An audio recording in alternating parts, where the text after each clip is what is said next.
Morning, everyone. It's Thursday morning. This is your pre-opening comment, and since it's Thursday, it's claims day.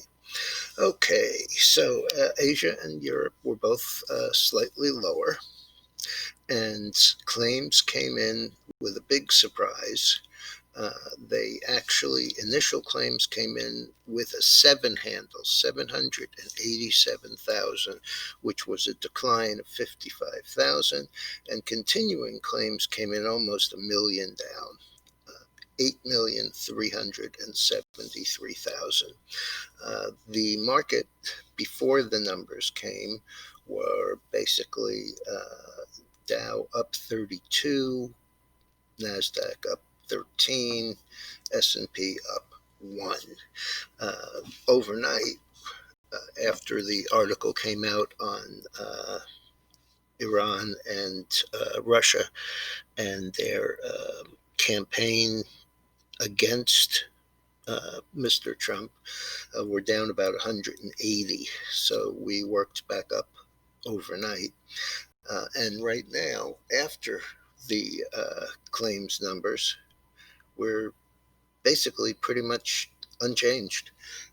The Dow is down, looks like 12. It's down 52 in the futures, but there's $40 of fair value. NASDAQ is down about, up about 16 based on fair value, and the S&P is going between up 2 and down 2. Unilever had positive numbers. British Airways reported a loss and is going to lay off 30% of their workforce.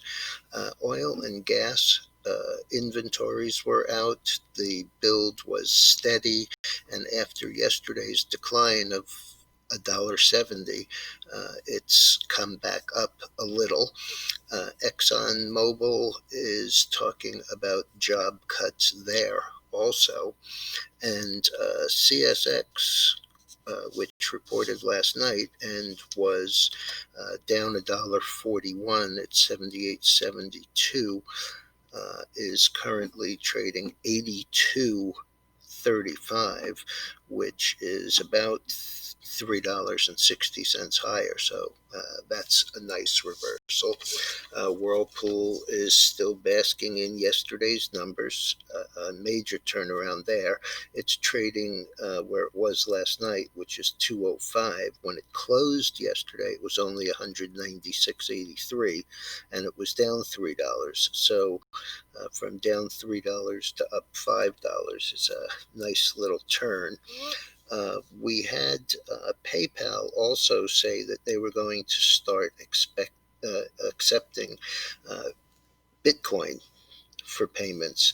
And while that took the PayPal up, last was 213, up 11, it also added a great deal to Bitcoin.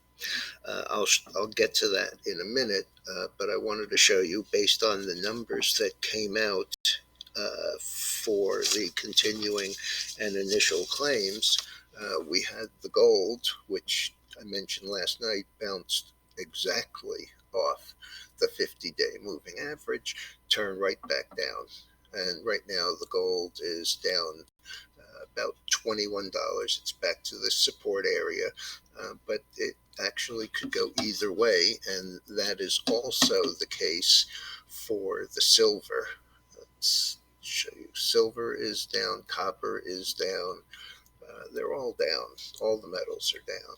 So, but here's the silver, which looks to me like it kind of wants to, come back in, maybe to this 23.5 area, if not all the way back down to these lows around $23.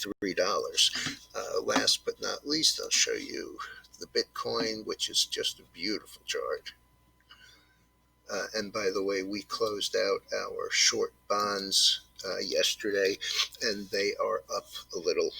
So here's what we've done. Yesterday we were up 785.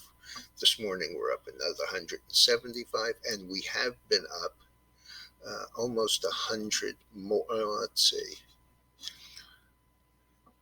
The high here is 13,285.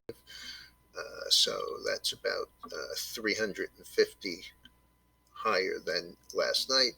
To give you a little bit more perspective, I'll go to the weekly.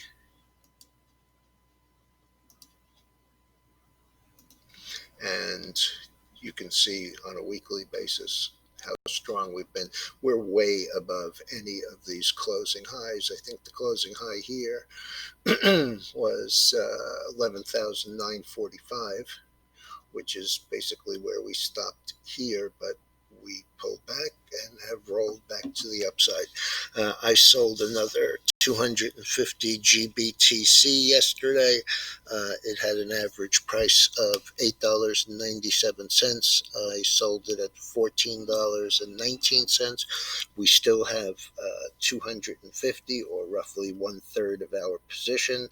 I will see how far we go with this, if we can break that 14,000, and if not, if we come back in anywhere near 10.5 or 11,000, I will add 1/3 of that back.